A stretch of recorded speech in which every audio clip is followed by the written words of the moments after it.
Olá, Olá, boa noite, boa noite a todo mundo. E aí, tudo bem? aí o clima aí em São Paulo? Olha, tá aquele jeito, né? São 4 estações do mesmo dia. Hoje já choveu, hoje já fez sol, ficou nublado e agora tá um friozinho gostoso. Aqui no Rio deu uma chuvinha aqui, mas tá tranquilo. Bom, então a gente hoje vai iniciar o nosso segundo vídeo, né? Nosso segundo vídeo. Sim, isso.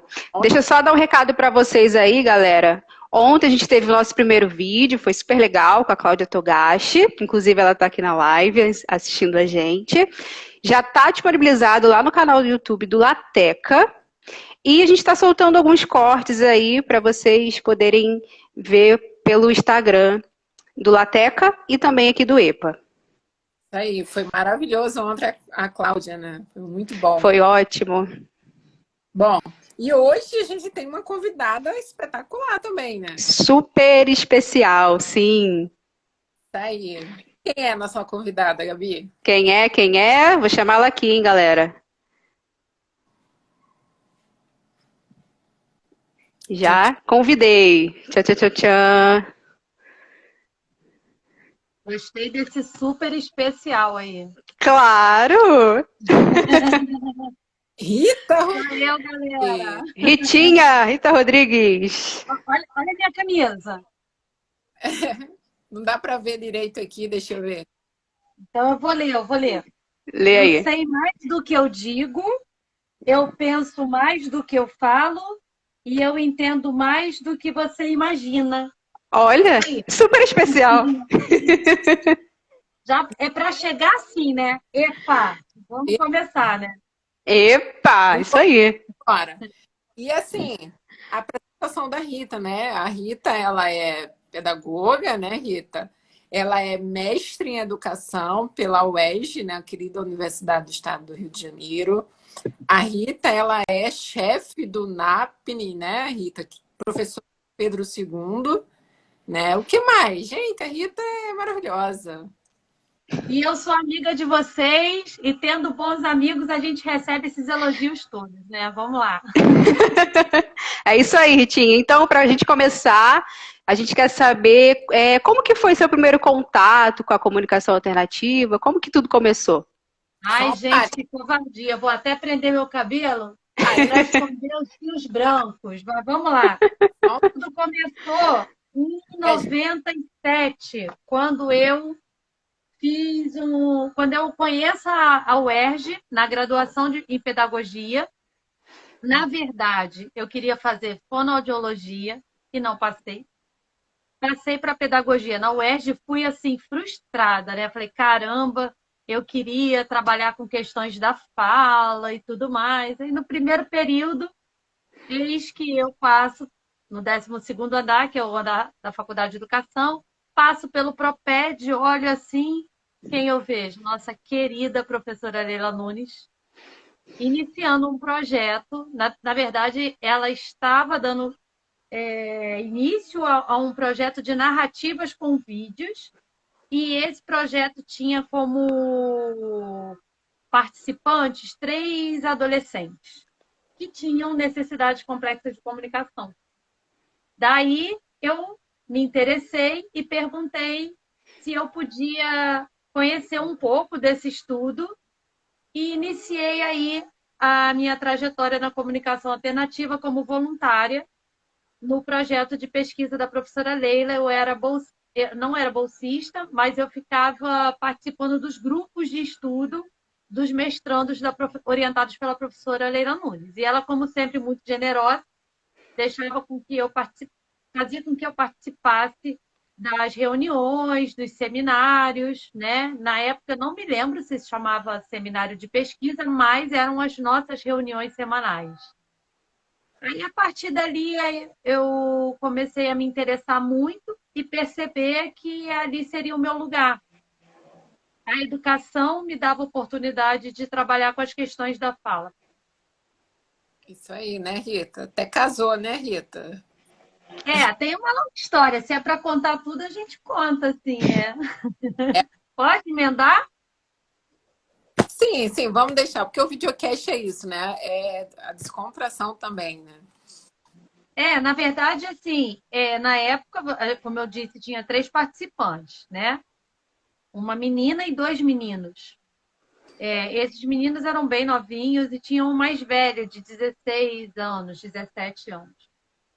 Ele era o Agostinho.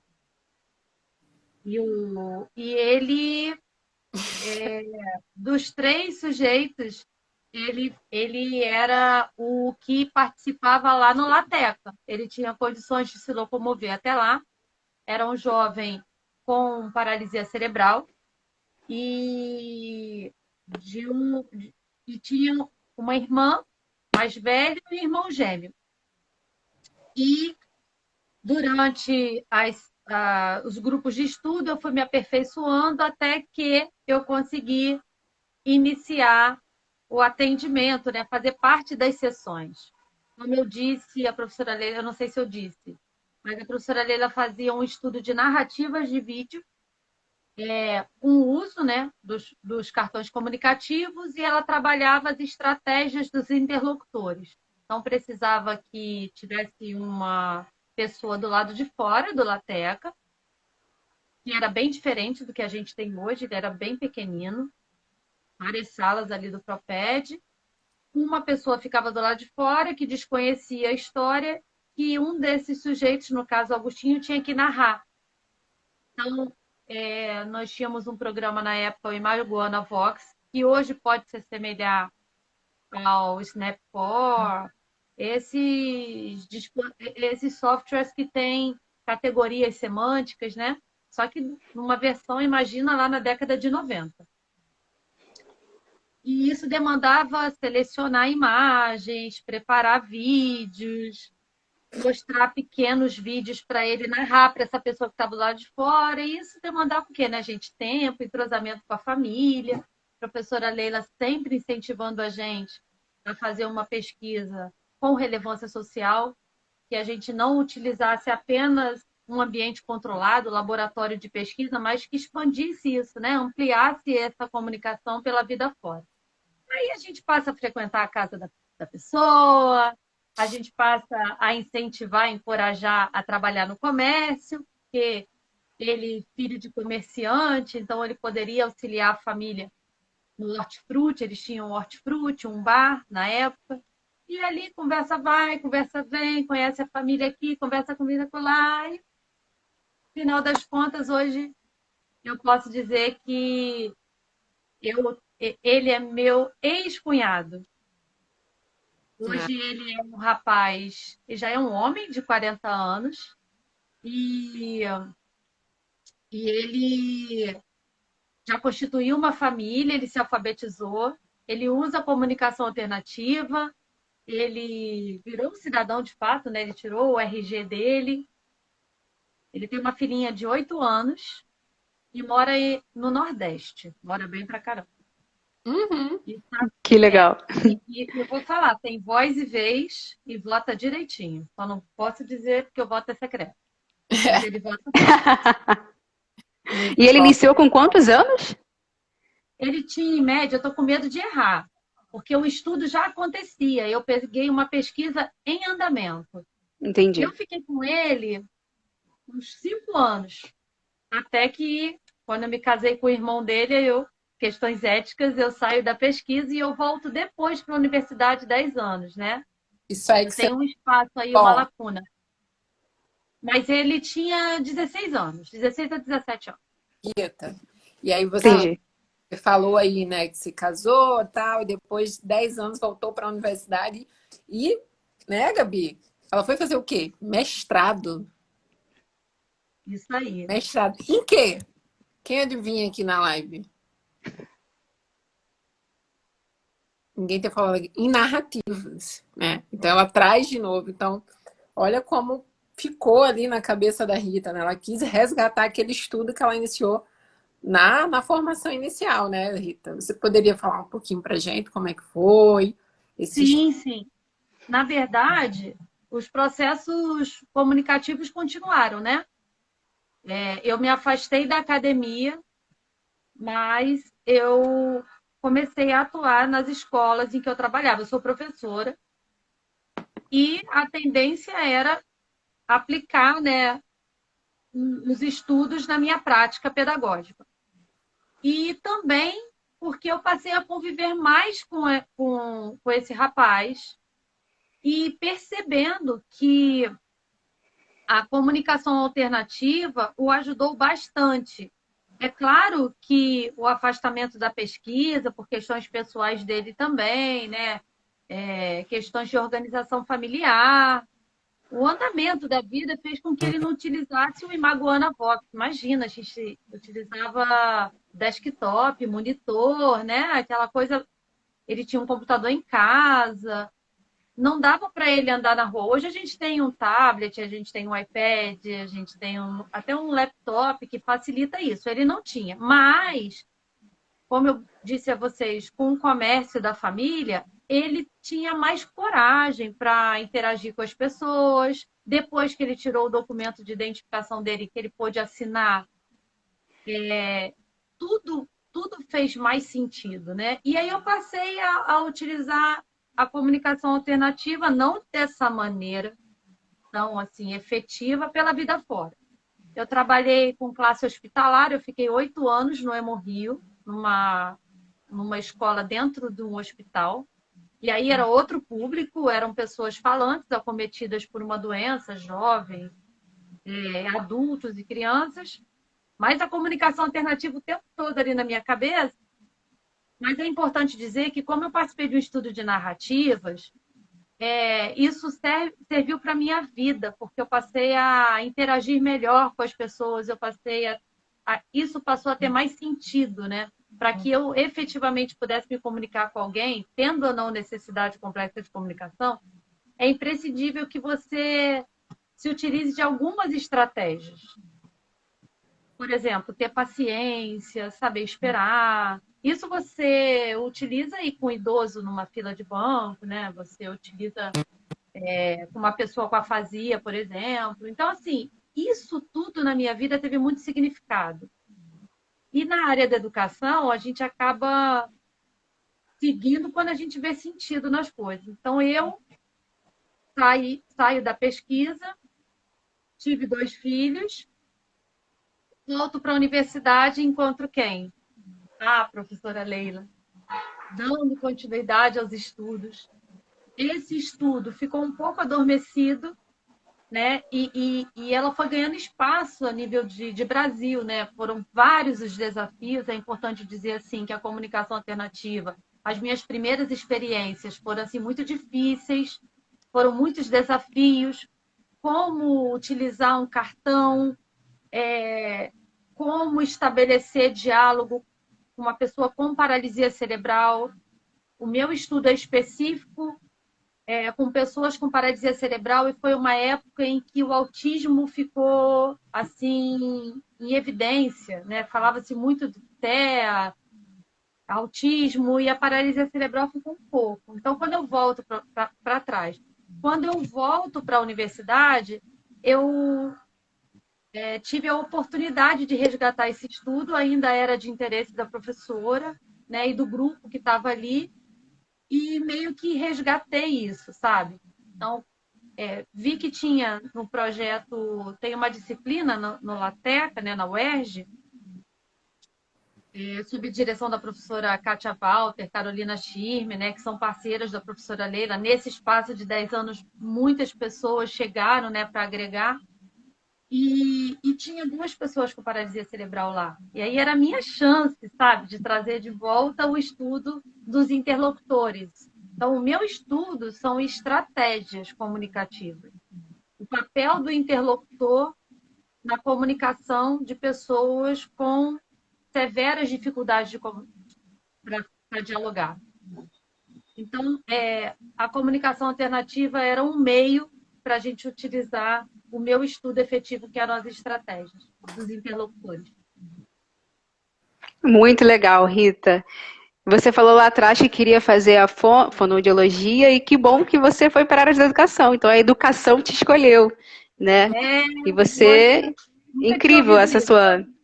É, é sim. Rita, a gente fez uma caixinha de perguntas no nosso Instagram e aí a gente separou duas perguntas para fazer para você. Você estava falando aí sobre os interlocutores e a primeira pergunta é justamente sobre isso. Eu vou fazer a primeira, a Stephanie fazer a segunda. Qual que é o papel do interlocutor na comunicação alternativa? Ah, gente, assim, o primordial na comunicação alternativa era que a nossa mentora, né, a professora Leila Nunes sempre dizia, é a interação do indivíduo com o interlocutor. Então, o que é essencial? É uma escuta, um olhar diferenciado. Os recursos tecnológicos, eles só dão oportunidade, eles só são um meio, mas o interlocutor, ele é imprescindível nessa relação. Né? Alguns chamam de interlocutores, na literatura estrangeira fala de communication partners, o significant others, mas tudo está ligado a essa pessoa que estabelece uma comunicação. Então, assim, para mim, quem são os interlocutores? Elas são pessoas fundamentais no desenvolvimento das habilidades de comunicação. E o que essas pessoas fazem? Elas oferecem oportunidade de comunicação e elas podem auxiliar no desenvolvimento de competência comunicativa de pessoas que não falam. Então, assim, para mim, eu li uma vez num dos textos que eu estudei, era assim, quanto mais capacitado é um interlocutor, mais oportunidades de comunicação ele vai oferecer. Então, para mim, não sei se eu respondi. Será Claro. o papel, né, do interlocutor. Uma outra pergunta, Rita, que fizeram aqui na caixinha para gente foi quais são os desafios que você considera, né, para a implementação da comunicação alternativa nas escolas, né? Acho que o maior desafio que eu estou encontrando atualmente ainda, né? Ainda escuto isso. A comunicação alternativa ela vai limitar a comunicação do meu filho. Não, não quero participar desse estudo porque ele vai se utilizar só de cartões para poder conversar comigo e eu já entendo o que ele quer dizer. Não, isso não me interessa. Então, um dos maiores desafios é a crença de que a comunicação alternativa vai limitar essa ampliação de vocabulário. E o segundo maior desafio é como obter êxito nessas interações. E aí vem o interlocutor nesse processo, né?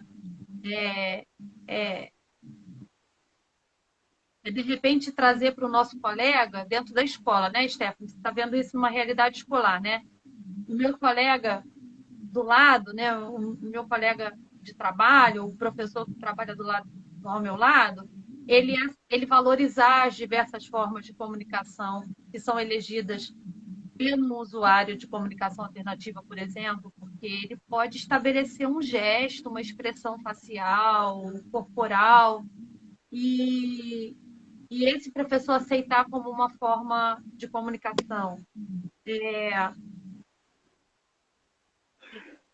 Aí eu vou entrar um pouco nessas estratégias, né? É a gente ouvir de maneira paciente, né? Demonstrando paciência, tolerância, que a gente acaba antecipando a mensagem com ansiedade de querer ajudar e na verdade a gente não está ajudando porque você está gerando um clima de ansiedade. Ter paciência, reconhecer que os recursos de comunicação alternativa exigem um tempo maior do que quando a gente transmite uma mensagem falada. A gente respirar sem mostrar muita ansiedade, a gente ter intenção comunicativa, a gente parar para observar. Então, assim, quando a gente ouve uma pessoa, a gente tem que reconhecer que é um esforço muito grande para ela elaborar, de repente, uma palavra, né? E essa postura, né? Essa troca de turno, a gente ser sensível a compartilhar esses sentimentos de frustração, porque na maioria das vezes eles não conseguem. E a gente não desistir. Eu acho que são muitos desafios relacionados a esse êxito na interação e a crença de que a comunicação alternativa é algo que vai limitar. Pelo contrário, as pesquisas indicam, né, que a gente amplia esse acervo. Rita, e eu acho que trabalho de sensibilização, né? Quando a gente foi lá no Pedro II, né, trabalhar com aquela criança, todo mundo da escola, a gente fazia com que elas se comunicassem, né, com o estudante que tinha uma dificuldade, né, de comunicação. E ficava aquela questão, né? Será que ele vai me responder? E quando ele via que as pessoas estavam dispostas a se comunicar com ele, como que ele ficava feliz também, né? Porque quando você traz isso, né, Stephanie? Até para explicar para as pessoas, a Stephanie, ela foi ao Pedro II para auxiliar a equipe que trabalhava com um estudante. Assim, acho que hoje é o caso mais severo que a gente tem, ele ainda continua no colégio, tá?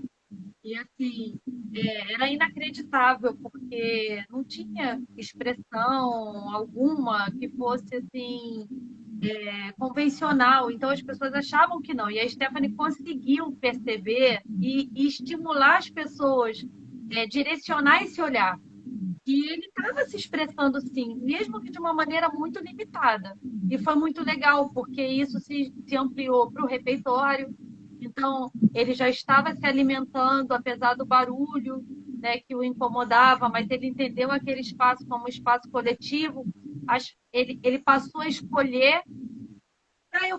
Você me fez lembrar, eu posso mostrar que eu trouxe hoje aqui um cartão bem diferente que a gente criou?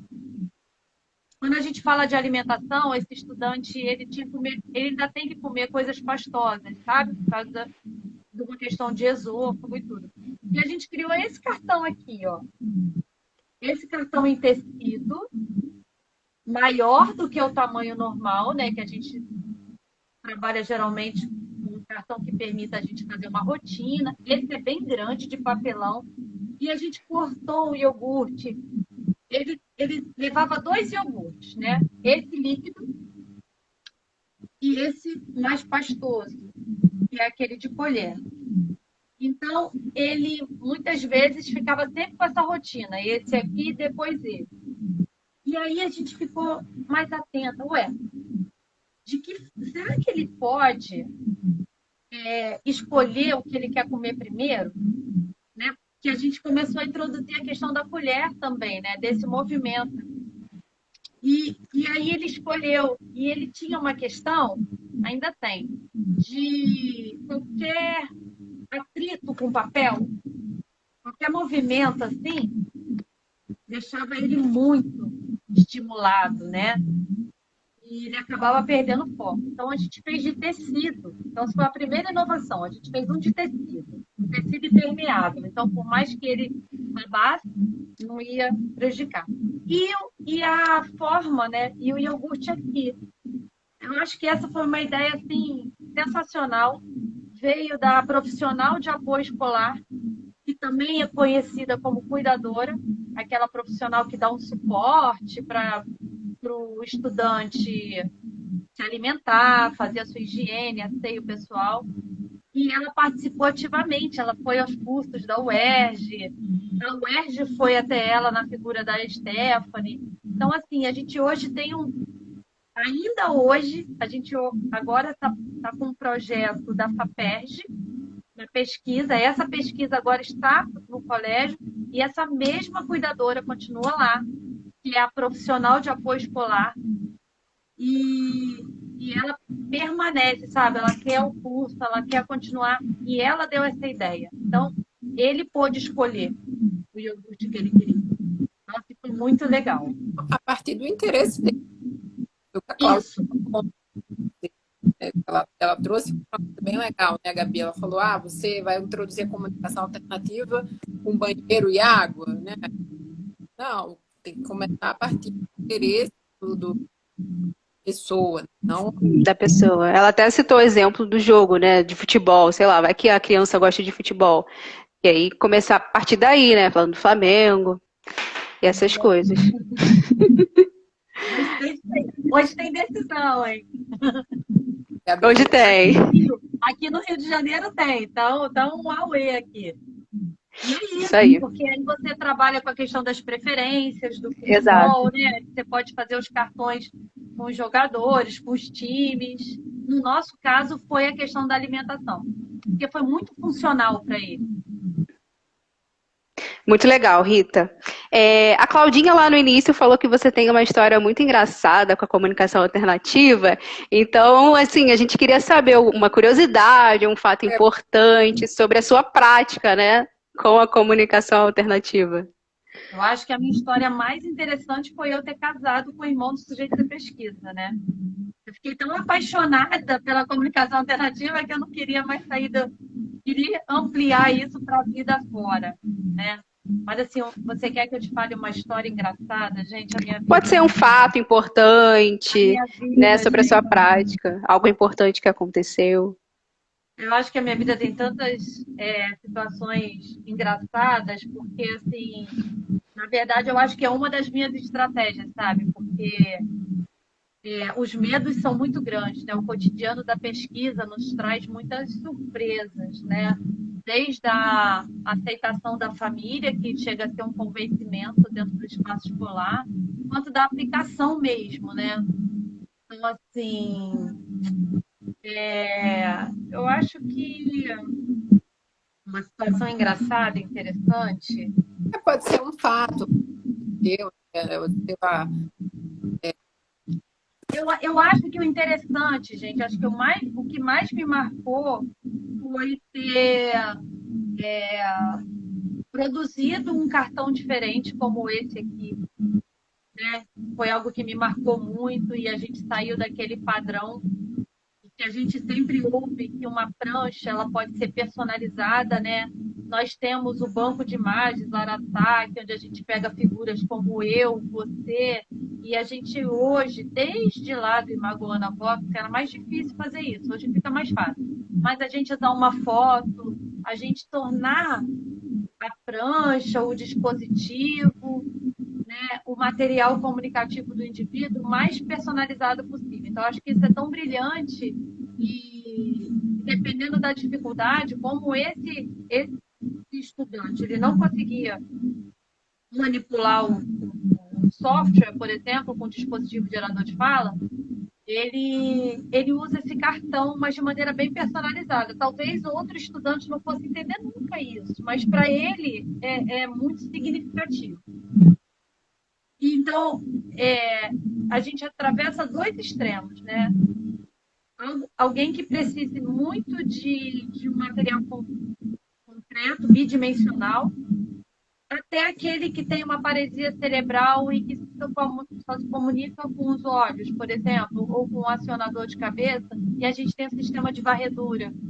Sabe? Então, assim, o quanto que é rico para a gente e a gente gravar a voz também, gente. Porque, assim, eu vou entrar um pouquinho no que é o dispositivo gerador de fala, pode ser? Claro. O dispositivo gerador de fala, ele permite que você tenha esse retorno auditivo, né?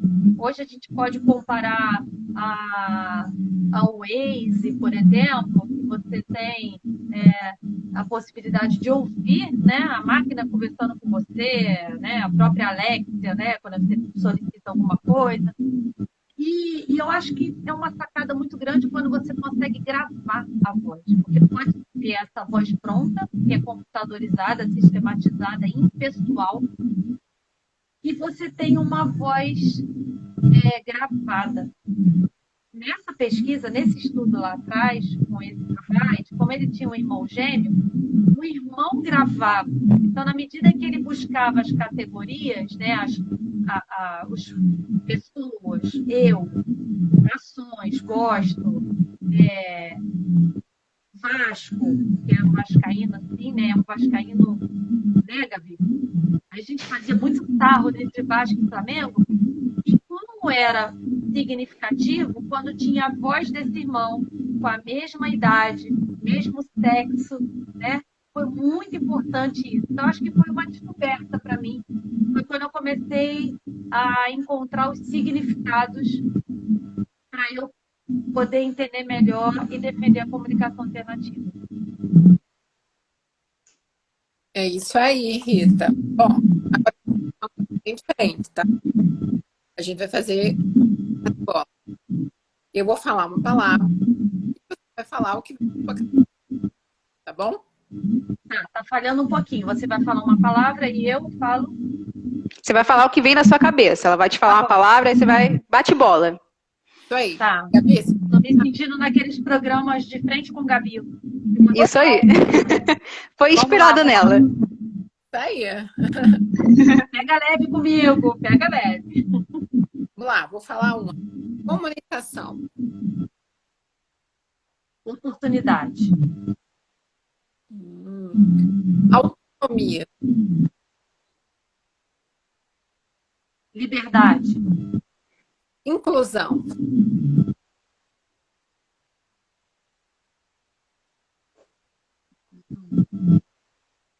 Interação. Boa, Rita. Viu? Foi rapidinho. Eu ia falar possibilidades, eu ia continuar nessa crescente ade. Eu falei assim, não. Vamos lá. Muito legal. Muito bom. É isso aí. Eu gostei desse microfone dourado, Stephanie. Gente, eu também. Que isso? Né? Videocast na veia. Isso aí. Rita, tem alguma coisa a comentar ou a falar para alguém que está iniciando também né, na comunicação? Já tem uma experiência de muitos anos, né?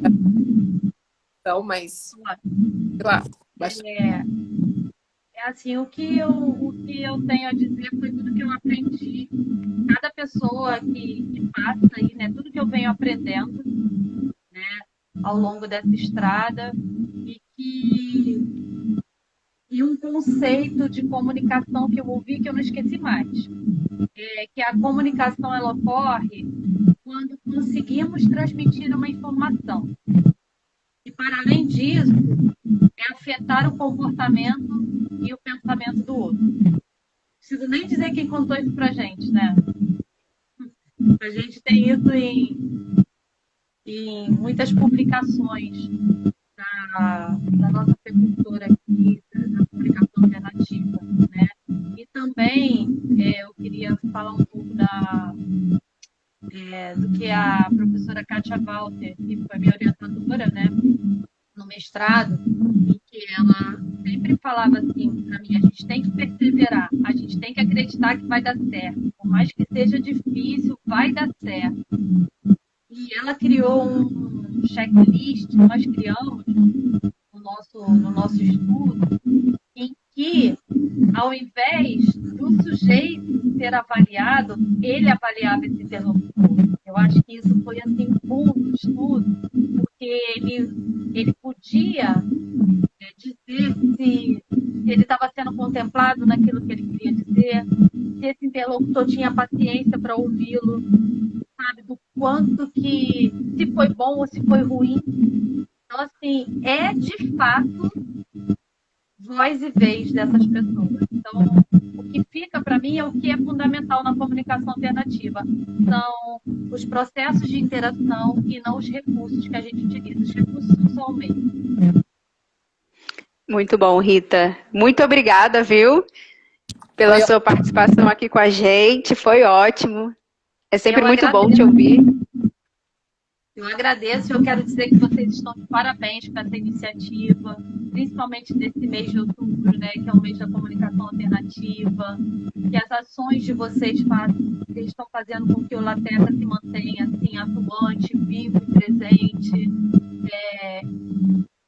que as novas gerações, que os novos estudantes e pesquisadores que estejam lá no LaTeCa continuem com essa iniciativa, que vocês continuem dando esse suporte, porque é importantíssimo a gente ocupar esses espaços e levar para a sociedade tudo que a gente aprendeu lá. A gente veio de uma universidade pública, né? Todas nós aqui, nesse momento, nós três estamos numa universidade pública, num espaço público, e nós temos esse compromisso social, né, de levar para a sociedade esse estudo e dividir com essas mães, com essas chefes de família, e as famílias que nós atendemos, em sua maioria, são constituídas por mulheres, que tem que se desdobrar em tantos afazeres, e tendo nós dando esse suporte o tempo inteiro, não importa se seja pelo celular, no meio da pandemia, quanto material o Lateca produziu na pandemia,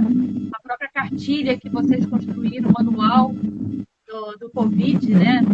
Resgata o nome do manual de vocês. Em tempos de pandemia, né? A comunicação alternativa em tempos de pandemia, foi isso? Gabi, pode falar? Foi um manual voltado para os pais com crianças com autismo em tempos de pandemia, né? Os tempos de isolamento social. Exato. E é importante também falar que a faculdade não parou, né? A faculdade não parou na pandemia. Continuamos com as pesquisas. Exatamente, a pesquisa continua, a produção continua. A gente visitou a casa das pessoas, a gente entrou, você fez a sua pesquisa, não só no Rio de Janeiro, né, Stephanie, no Brasil todo, levando para o Leca essa leitura compartilhada, essa leitura dialógica. Então, assim, eu vejo hoje esse grupo que está aqui fazendo esse trabalho tão informal, ao mesmo tempo tão acadêmico, tão relevante, que a gente consiga, que vocês consigam puxar o bonde mesmo e trazer, porque tem muita gente boa, tem muitas meninas boas entrando no Lateca, entrando na universidade pública e fazendo do Proped esse programa CAPES 7. Você também tem doutorado e para concluir mais para pesquisa como tudo, eu acho que a gente não, tem. Sim, é o meu desejo mesmo. Mas eu penso que a gente tem que fazer esse movimento mesmo, sabe? O movimento de a gente fazer um estudo, levar esse estudo para a sociedade, romper as barreiras, sabe? Abrir os muros da escola, levar para os nossos espaços o que a gente se dedicou. Eu sou muito grata ao Colégio Pedro II, porque eu tive uma licença para estudos, eu tive um ano para estudar. Então, hoje eu me sinto na obrigação de trazer isso. E eu tive o privilégio da Carolina Schieber incentivar e estar à frente desse projeto. Hoje a gente está com um projeto chamado Acessibilidade Comunicativa. Vamos todos conversar, que é uma parceria do estudo da Carla Marçal, que é a formação de professores, com a contribuição da Claudinha, né, da Cláudia Togashi, com a leitura dialógica do seu estudo, com as estratégias do meu, com essa questão do interlocutor, e colocando isso em prática para depois a gente desenvolver mais um pouco, quem sabe, desse estudo aí uma escola pública, né, federal, da rede básica de ensino. Nós escolhemos a Extrema Zona Oeste, que é uma dos campos, que a gente tem a menor renda per capita. Então, assim, a gente fazer esse estudo é muito simbólico para a gente, e aí o doutorado tem que vir como um produto desse estudo também, né? Bem, sim. Tomara que muitas parcerias se estabeleçam. E aí eu queria até dizer para vocês, a gente tem um Instituto Federal, né, o IFE, numa rua paralela ao Colégio Pedro II, bem escondidinho, assim, né, nem na avenida principal, e a gente conseguiu uma estudante de terapia ocupacional para fazer parte desse estudo com a gente. Então, assim, a gente ter a terapia ocupacional dentro da escola é muito simbólico também. Então, assim, eu tenho muito a agradecer ao Lateca e tenho muito a agradecer a vocês pela oportunidade de trazer esse trabalho aqui para a sociedade. Pessoal, eu tenho muito orgulho de vocês, tá bom? Obrigada. Mais o trabalho da Rita, a dissertação dela tá